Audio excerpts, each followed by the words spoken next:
हर हर महादेव। शिव पुराण के इस एपिसोड में आप सुनेंगे अध्याय संख्या 33 से लेकर अध्याय 38 तक। 33वां अध्याय, वीरभद्र और महाकाली का यज्ञ की ओर प्रस्थान। ब्रह्मा जी कहते हैं, नारद, महेश्वर के आदेश को आदर पूर्वक सुनकर वीरभद्र ने शिव जी को प्रणाम किया। तत्पश्चात उनसे आज्ञा लेकर वीरभद्र यज्ञशाला की ओर चल दिए। शिव जी ने प्रलय की अग्नि के समान और करोड़ों गणों को उनके साथ भेज दिया। वे अत्यंत तेजस्वी थे। वे सभी वीरगण कौतूहल से वीरभद्र के साथ साथ चल दिए। उसमें हजारों पार्षद वीरभद्र की तरह ही महापराक्रमी और बलशाली थे। बहुत से काल के विकाल भगवान रुद्र के समान थे। वे शिव जी के समान ही शोभा पा रहे थे। तत्पश्चात वीरभद्र शिव जी जैसा वेश धारण कर ऐसे रथ पर चढ़कर चले जो 400 हाथ लंबा था, और इस रथ को 10,000 शेर खींच रहे थे, और बहुत से हाथी, शार्दुल, मगर, मत्स्य उस रथ की रक्षा के लिए आगे आगे चल रहे थे। काली, कात्यायनी, ईशानी, चामुंडा, मुंडमर्दिनी, भद्रकाली, भद्रा, त्वरिता और वैष्णवी नामक 9 दुर्गाओं ने भी भूतों पिशाचों के साथ दक्ष के यज्ञ का विनाश करने के लिए उस ओर प्रस्थान किया। डाकिनी, शाकिनी, भूत, पिशाच, प्रमथ, गुह्यक, कुष्मांड, परपट, चटक, ब्रह्म राक्षस, भैरव तथा क्षेत्रपाल आदि सभी वीरगण भगवान शिव की आज्ञा पाकर शंकर के 64,000 करोड़ गणों की सेना लेकर चल दिए। उस समय भेरियों की गंभीर ध्वनि होने लगी। अनेकों प्रकार के शंख चारों दिशाओं में बजने लगे। उस समय जटाहर, मुखों तथा श्रृंगों के अनेक प्रकार के शब्द हुए। भिन्न भिन्न प्रकार की सींगें बजने लगीं। महामुनि नारद, उस समय वीरभद्र की उस यात्रा में करोड़ों सैनिक, शिवगण एवं भूत पिशाच शामिल थे। इसी प्रकार महाकाली की सेना भी शोभा पा रही थी।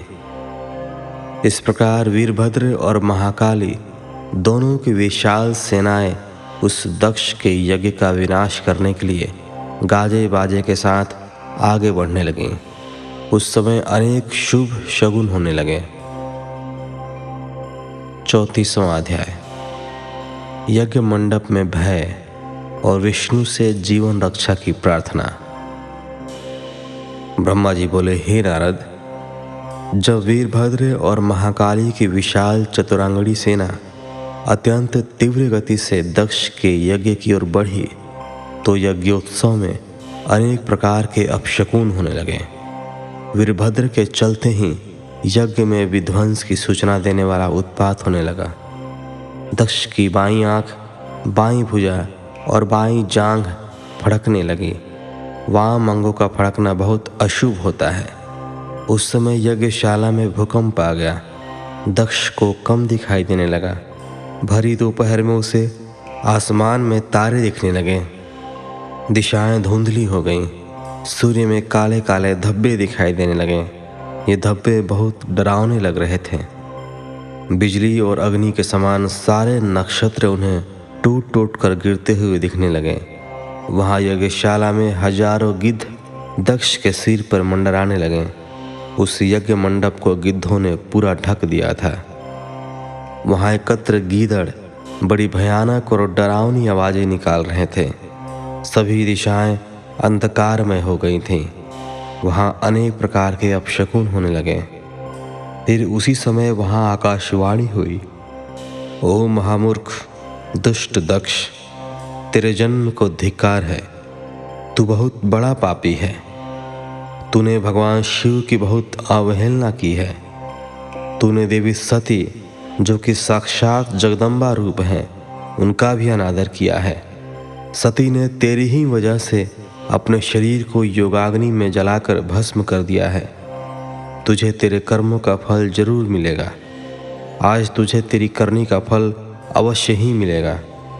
साथ ही यहाँ उपस्थित सभी देवताओं और ऋषि मुनियों को भी अवश्य ही उनकी करनी का फल मिलेगा। भगवान शिव तुम्हें तुम्हारे पापों का फल जरूर देंगे। इस प्रकार कहकर वह आकाशवाणी मौन हो गई। उस आकाशवाणी को सुनकर और वहाँ यज्ञशाला में प्रकट हो रहे अनेक अशुभ लक्षणों को देखकर दक्ष तथा वहाँ उपस्थित सभी देवतागण भय से कांपने लगे। दक्ष को अपने द्वारा किए गए व्यवहार का स्मरण होने लगा। उसे अपने किए पर बहुत पछतावा होने लगा। तब दक्ष सहित सभी देवता श्री हरि विष्णु के शरण में गए। वे डरे हुए थे। भय से कांपते हुए वे सभी लक्ष्मीपति विष्णु जी से अपने जीवन की रक्षा की प्रार्थना करने लगे। 35वां अध्याय, वीरभद्र का आगमन। दक्ष बोले, हे विष्णु कृपा निधान, मैं बहुत भयभीत हूँ। आपको ही मेरी और मेरे यज्ञ की रक्षा करनी है प्रभु। आप ही इस यज्ञ के रक्षक हैं। आप साक्षात यज्ञ स्वरूप हैं। आप हम सब पर अपनी कृपा दृष्टि बनाइए। हम सब आपकी शरण में आए हैं। प्रभु हमारी रक्षा करें ताकि यज्ञ का विनाश न हो। ब्रह्मा जी कहते हैं, हे मुनि नारद, इस प्रकार जब दक्ष ने भगवान विष्णु के चरणों में गिरकर उनसे प्रार्थना की, उस समय दक्ष का मन भय से बहुत अधिक व्याकुल था।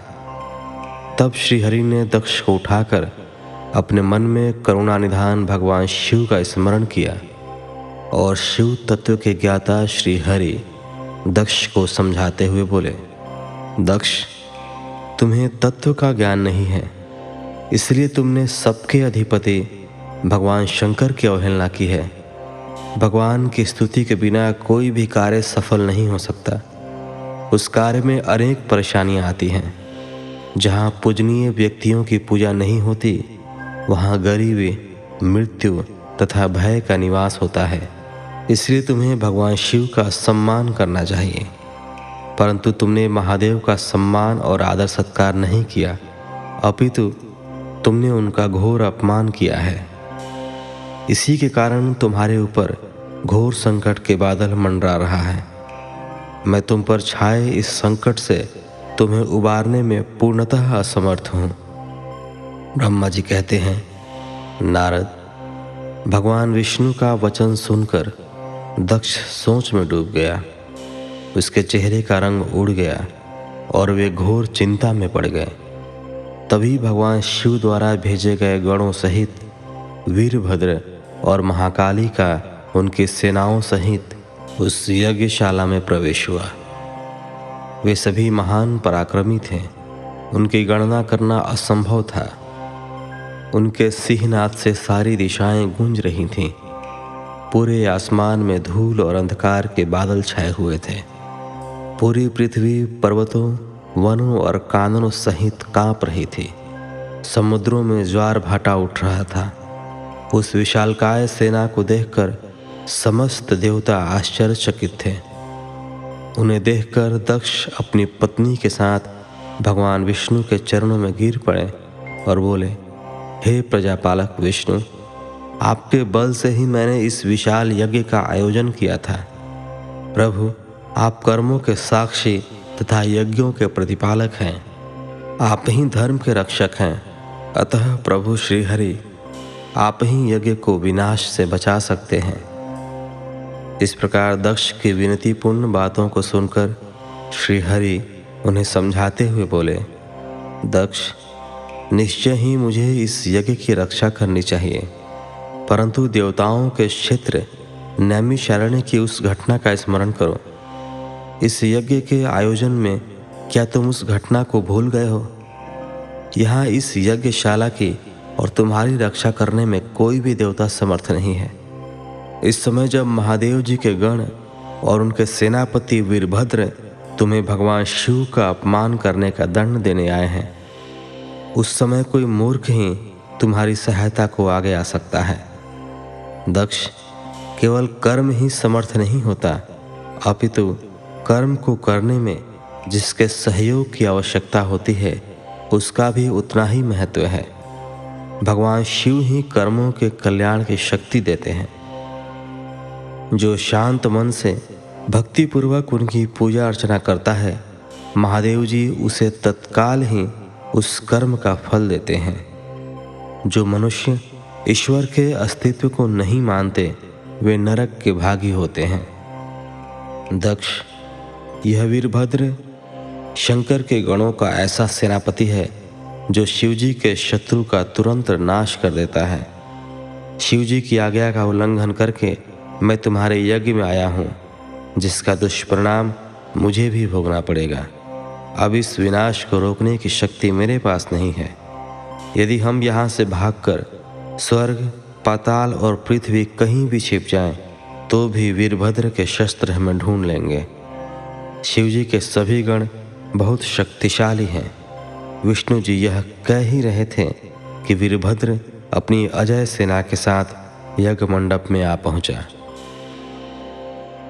36वां अध्याय, श्री हरि और वीरभद्र का युद्ध।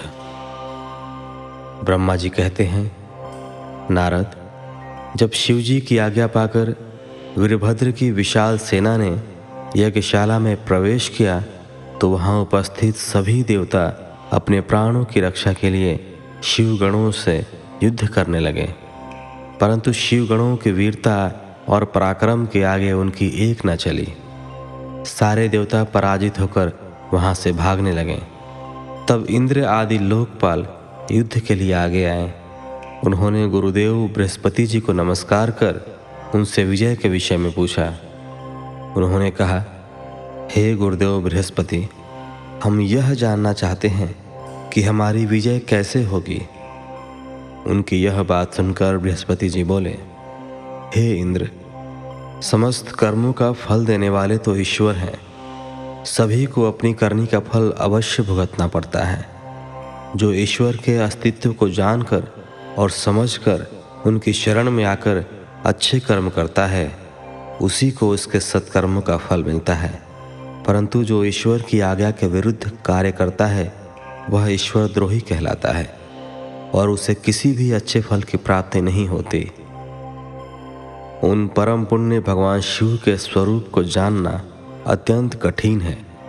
वे सिर्फ अपने भक्तों के ही अधीन हैं, इसलिए उन्हें भक्त वत्सल भी कहा जाता है। भक्ति और ईश्वर सत्ता में विश्वास न रखने वाले मनुष्य यदि वेदों का 10,000 भी अध्ययन कर लें तो भी भगवान शिव के स्वरूप को भली भांति नहीं जान पाएंगे। भगवान शिव के शांत, निर्विकार एवं उत्तम दृष्टि से ध्यान करने एवं उनकी उपासना करने से ही शिव तत्व की प्राप्ति होती है। तुम उन करुणा निधान भगवान महेश्वर की अवहेलना करने वाले उस मूर्ख दक्ष के निमंत्रण पर यहाँ इस यज्ञ में भाग लेने आ गए हो। भगवान शिव की पत्नी देवी सती का भी इस यज्ञ में घोर अपमान हुआ है। उन्होंने इस यज्ञ में अपने प्राणों की आहुति दे दी है। इसी कारण भगवान शंकर ने रुष्ट होकर इस यज्ञ का विध्वंस करने के लिए वीरभद्र के नेतृत्व में अपने शिवगणों को भेजा है। अब इस यज्ञ के विनाश को रोक पाना किसी के भी वश में नहीं है। अब चाह कर भी तुम लोग कुछ नहीं कर सकते। बृहस्पति जी के ये वचन सुनकर इंद्र सहित अन्य देवता चिंता में पड़ गए। तभी वीरभद्र और अन्य शिवगण उनके निकट पहुंच गए। वहां वीरभद्र ने उन सभी को बहुत डांटा और फटकारा। गुस्से से वीरभद्र ने इंद्र सहित सभी देवताओं पर अपने तीखे बाणों से प्रहार करना शुरू कर दिया। बाणों से घायल हुए सभी देवताओं में हाहाकार मच गया और वे अपने प्राणों की रक्षा के लिए यज्ञ मंडप से भाग खड़े हुए। यह देखकर वहां उपस्थित सभी ऋषि मुनि भयभीत होकर श्रीहरि के सम्मुख प्राण रक्षा के लिए प्रार्थना करने लगे। तब मैं और विष्णु जी वीरभद्र से युद्ध करने के लिए उनके पास गए। हमें देखकर वीरभद्र, जो पहले से ही क्रोधित थे, हम सबको डांटने लगे। उनके कठोर वचनों को सुनकर विष्णु जी मुस्कुराते हुए बोले, हे शिव भक्त वीरभद्र, मैं भी भगवान शिव का ही भक्त हूँ। उनमें मेरी अपार श्रद्धा है। मैं उन्हीं का सेवक हूँ। परंतु दक्ष अज्ञानी और मूर्ख है। यह सिर्फ कर्म कांडों में ही विश्वास रखता है। जिस प्रकार महेश्वर भगवान अपने भक्तों के ही अधीन है, उसी प्रकार मैं भी अपने भक्तों के ही अधीन हूँ। दक्ष मेरा अनन्य भक्त है। उसकी बारंबार प्रार्थना पर मुझे इस यज्ञ में उपस्थित होना पड़ा। हे वीरभद्र, तुम रुद्रदेव के रौद्र रूप अर्थात क्रोध से उत्पन्न हुए हो। तुम्हें भगवान शंकर ने इस यज्ञ का विनाश करने के लिए यहाँ भेजा है। उनकी आज्ञा तुम्हारे लिए शिरोधार्य है। मैं इस यज्ञ का रक्षक हूँ, अतः इसे बचाना मेरा पहला कर्तव्य है। इसलिए तुम भी अपना कर्तव्य निभाओ और मैं भी अपना कर्तव्य निभाता हूँ। हम दोनों को ही अपने उत्तरदायित्व की रक्षा के लिए आपस में युद्ध करना पड़ेगा।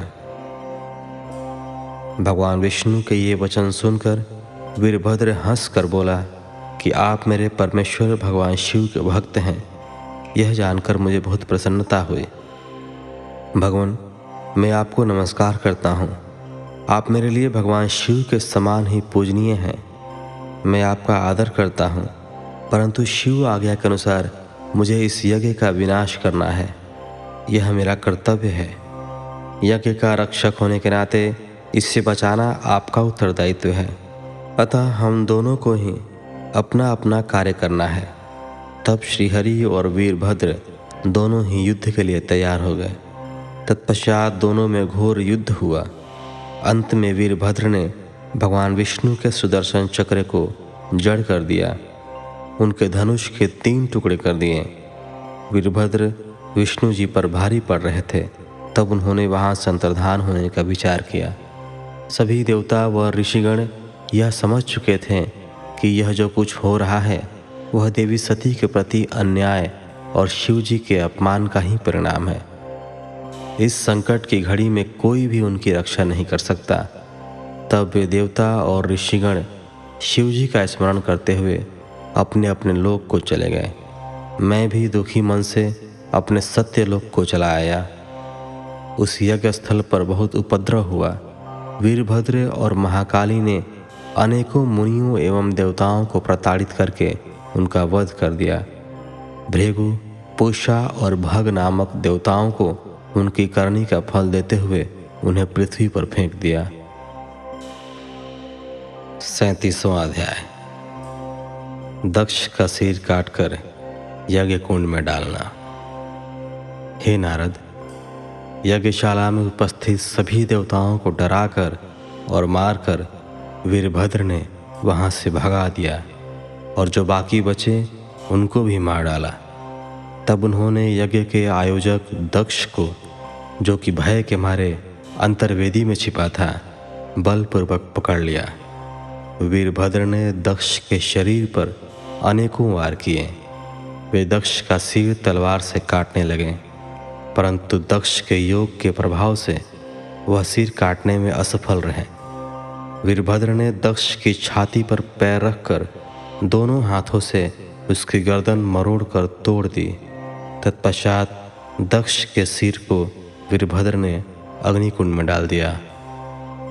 उस महान यज्ञ का संपूर्ण विनाश करने के उपरांत वीरभद्र और सभी गण जीत की खुशी के साथ कैलाश पर्वत पर चले गए और शिवजी को अपनी विजय की सूचना दी। इस समाचार को पाकर महादेव जी बहुत प्रसन्न हुए। 38वां अध्याय। दधीचि छू विवाद। सूत जी कहते हैं, हे महर्षियों, ब्रह्मा जी के द्वारा कही हुई कथा को सुनकर नारद जी आश्चर्यचकित हो गए तथा उन्होंने ब्रह्मा जी से पूछा कि भगवान विष्णु शिव जी को छोड़कर अन्य देवताओं के साथ दक्ष के यज्ञ में क्यों चले गए? क्या वे अद्भुत पराक्रम वाले भगवान शिव को नहीं जानते थे? क्यों श्रीहरि ने रुद्रगणों के साथ युद्ध किया? कृपया कर मेरे अंदर उठने वाले इन प्रश्नों के उत्तर देकर मेरी शंकाओं का समाधान कीजिए। ब्रह्मा जी ने नारद जी के प्रश्नों के उत्तर देते हुए कहा, हे मुनिश्रेष्ठ नारद, पूर्व काल में राजा छूर की सहायता करने वाले श्री हरि को दधीची मुनि ने शाप दे दिया था, इसलिए वे भूल गए और दक्ष के यज्ञ में चले गए। प्राचीन काल में दधीची मुनि महातेजस्वी राजा छूर के मित्र थे, परंतु बाद में उन दोनों के बीच बहुत विवाद खड़ा हो गया। विवाद का कारण मुनि दधीची का 4 वर्णों ब्राह्मण, क्षत्रिय, वैश्य और शूद्र में ब्राह्मणों को श्रेष्ठ बताना था, परंतु राजा शुभ, जो कि धन वैभव के अभिमान में डूबे हुए थे, इस बात से पूर्णतः असहमत थे। शुभ सभी वर्णों में राजा को ही श्रेष्ठ मानते थे। राजा को सर्वश्रेष्ठ और सर्ववेदमय माना जाता है, यह श्रुति भी कहती है, इसलिए ब्राह्मण से ज़्यादा राजा श्रेष्ठ है। हे दधीची, आप मेरे लिए आदरणीय हैं। राजा शुभ के कथन को सुनकर दधीची को क्रोध आ गया। उन्होंने इसे अपना अपमान समझा और शुभ के सिर पर मुक्के का प्रहार कर दिया। दधीची के इस व्यवहार से मद में चूर शुभ को और अधिक क्रोध आ गया। उन्होंने वज्र से दधीची पर प्रहार कर दिया। वज्र से घायल हुए दधीची मुनि ने पृथ्वी पर गिरते हुए योगी शुक्राचार्य का स्मरण किया। शुक्राचार्य ने तुरंत आकर दधीची मुनि के शरीर को पूर्ववत कर दिया। शुक्राचार्य ने दधीची से कहा कि मैं तुम्हें महामृत्युंजय का मंत्र प्रदान करता हूँ। त्रयंबकम यजामहे, अर्थात हम तीनों लोकों के पिता भगवान शिव, जो सूर्य, सोम और अग्नि तीनों मंडलों के पिता हैं, सत्व, रज और तम आदि तीनों गुणों के महेश्वर हैं, जो आत्म तत्व, विद्या तत्व और शिव तत्व, पृथ्वी, जल व तेज सभी के स्रोत हैं, जो ब्रह्मा, विष्णु और शिव तीनों आधारभूत देवताओं के भी ईश्वर महादेव हैं, उनकी आराधना करते हैं।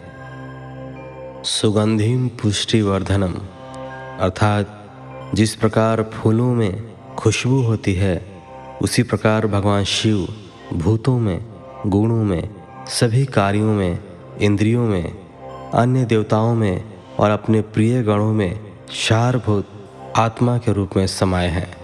उनकी सुगंध से ही सबकी ख्याति एवं प्रसिद्धि है। पुष्टिवर्धनम, अर्थात वे भगवान शिव ही प्रकृति का पोषण करते हैं।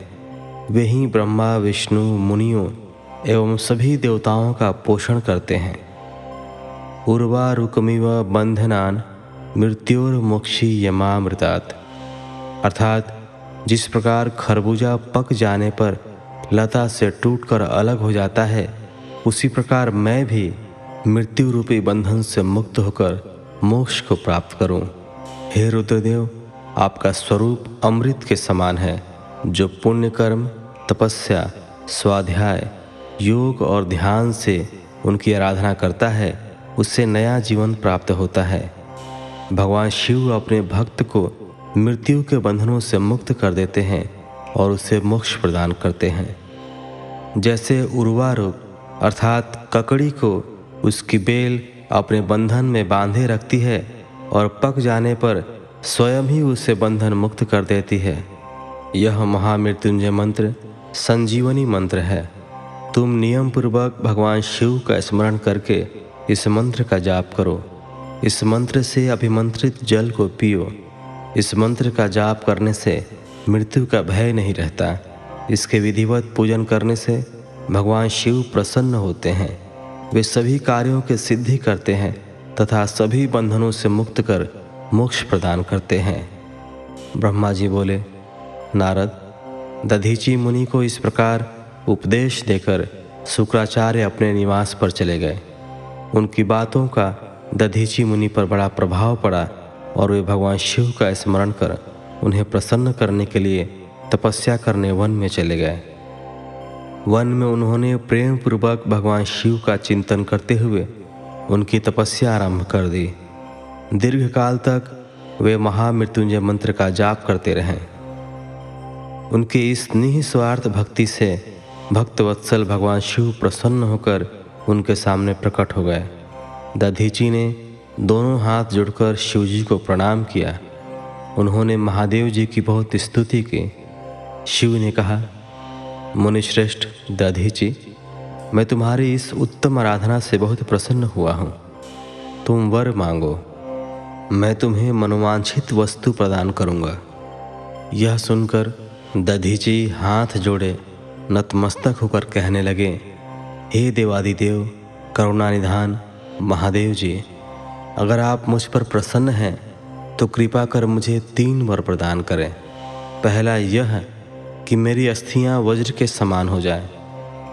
दूसरा, कोई मेरा वध न कर सके, अर्थात मैं हमेशा अवध्य रहूं। और तीसरा कि मैं हमेशा अदीन रहूं, कभी दीन न हूं। शिव जी ने तथास्तु कहकर 3 वर दधीची को प्रदान कर दिए। तीनों मनचाहे वरदान मिल जाने पर दधीची मुनि बहुत प्रसन्न थे। वे आनंद मग्न होकर राजा छू के स्थान की ओर चल दिए। वहां पहुंचकर दधीची ने छू के सिर पर लात मारी। छू विष्णु जी का परम भक्त था। राजा होने के कारण वह भी अहंकारी था। उसने क्रोधित हो तुरंत दधीची पर वज्र से प्रहार कर दिया, परंतु छूप के प्रहार से दधीची मुनि का बाल भी बांका नहीं हुआ। यह सब महादेव जी के वरदान से ही हुआ था। यह देखकर शुभ को बड़ा आश्चर्य हुआ। तब उन्होंने वन में जाकर इंद्र के भाई मुकुंद की आराधना शुरू कर दी। तब विष्णु जी ने प्रसन्न होकर छू को दिव्य दृष्टि प्रदान की। छू ने विष्णु जी को प्रणाम कर उनकी भक्ति भाव से स्तुति की। तत्पश्चात छू बोले, भगवान, मुनिश्रेष्ठ दधीची पहले मेरे मित्र थे, परंतु बाद में हम दोनों के बीच में विवाद उत्पन्न हो गया। दधीची ने परम पूजनीय भगवान शिव की तपस्या महामृत्युंजय मंत्र से कर उन्हें प्रसन्न किया तथा अवध्य रहने का वरदान प्राप्त कर लिया। तब उन्होंने मेरी राजसभा में मेरे समस्त दरबारियों के बीच मेरा घोर अपमान किया। उन्होंने सबके सामने मेरे मस्तक पर अपने पैरों से आघात किया। साथ ही उन्होंने कहा कि मैं किसी से नहीं डरता। भगवान, मुनि दधीची को बहुत घमंड हो गया है। ब्रह्मा जी बोले, नारद, जब श्रीहरि को इस बात का ज्ञान हुआ कि दधीची मुनि को महादेव जी द्वारा अवध्य होने का आशीर्वाद प्राप्त है, तो वे कहने लगे कि शुभ, महादेव जी के भक्तों को कभी भी किसी प्रकार का भी भय नहीं होता है। यदि मैं इस विषय में कुछ करूं तो दधीची को बुरा लगेगा और वे शाप भी दे सकते हैं। उन्हीं दधीची के शाप से दक्ष यज्ञ में मेरी शिव जी से पराजय होगी। इसलिए मैं इस संबंध में कुछ नहीं करना चाहता, परंतु ऐसा कुछ जरूर करूँगा जिससे आपको विजय प्राप्ति हो। भगवान विष्णु के ये वचन सुनकर राजा चुप हो गए। इस एपिसोड को यहीं विराम देते हैं। अगले एपिसोड में आप सुनेंगे अध्याय 39 से लेकर 42 तक। तो मिलते हैं आपसे अगले एपिसोड में। हर हर महादेव।